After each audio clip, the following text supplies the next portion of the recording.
hope all is going well and you're having a beautiful, blessed day. I just wanted to come on in and share, kind of share some sadness with you and share some thoughts with you. My favorite show ended last night. One of my favorite shows ended last night. Greenleaf on the Oprah Network, the Oprah Winfrey Network, ended last night. And for those of you who don't know the show, it was a show about a family, an African American family, who their family business was a mega church, and it was a show that was built around faith, and it had there was so much more to it than like what you would call the typical outlook on what African American family is. They were successful, and they loved each other, and they fought, and they were a typical family. But if anybody is watching this video that is a Greenleaf fan, I will warn you that there is going to be a spoiler alert if you haven't watched the last episode already.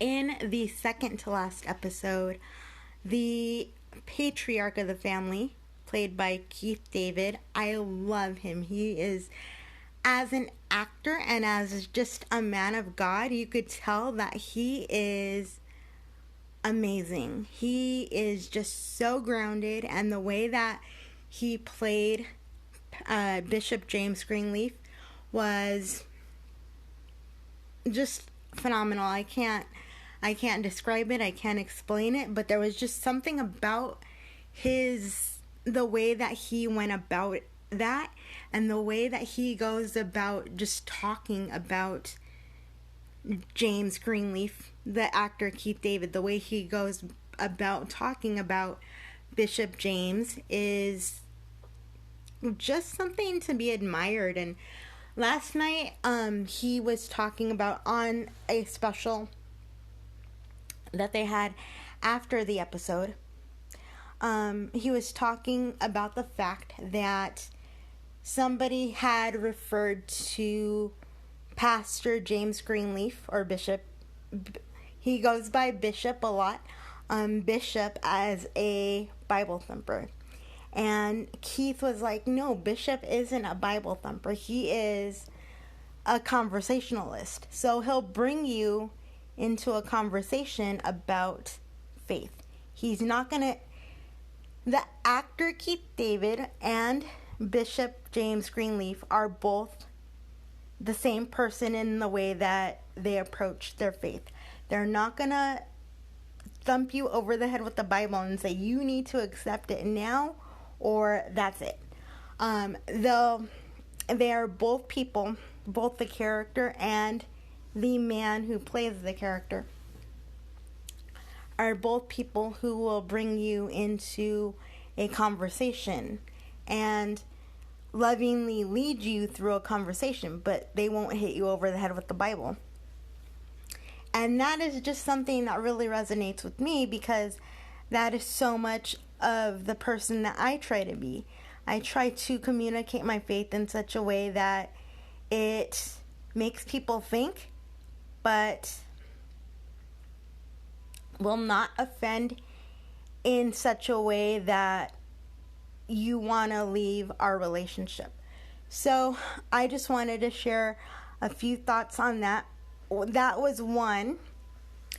And the other thought was, and this is where the spoiler alert comes in, Bishop James Greenleaf actually passes away in the last episode.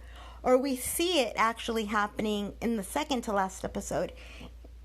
He has, leading up to the second to last episode, he has a few minor forgetfulness moments, and you think about it as if you could just brush them off and, oh, he forgot his keys, or oh, he forgot, what something was called. In those moments, you could think, yeah, they're kind of separated, like in the times that they happen. So, you could think of them as just instances of people forget things, but it turns out that he was having, over those episodes, he was having a cerebral event that turned into a massive stroke, and he passes away. So that was very, very sad to see. But as far as the cast and everybody on that show is concerned, I am so excited to see what they do next. There are so many people that have been on Broadway that were connected to the show, such as Merle Dandridge. She is a Broadway veteran. Miss Lynn Whitfield, who played Lady May, is also a Broadway veteran, and I look forward to seeing things from them. And the youngest daughter of the Greenleaf family was played by Deborah Joy Winans, who is a member of the Winans family, who is a gospel group, and for all intents and purposes, they are a famous, what you would call, I guess, a famous Christian family. And they have just, their ministry through music is just amazing. And Deborah Joy, when the show first started and when it ended, she started her journey and ended her journey as the worship minister in the family church. So I just love those moments of hearing her voice. And she had recorded some music for the Greenleaf soundtrack. The Greenleaf soundtrack has a few installments, but I just wanted to come on and share my thoughts with you guys. And like I said, if there was any Greenleaf fans that were watching this video, please know that I'm sorry about the spoiler alert if you hadn't watched Greenleaf yet, but I have it saved and I'm going to watch it a few times before I erase it. So I will talk to you guys later. I love you. And tomorrow I will be back with the sermon notes. I have two messages ready to go. So tomorrow I'll be back. I'll talk to you soon. Bye.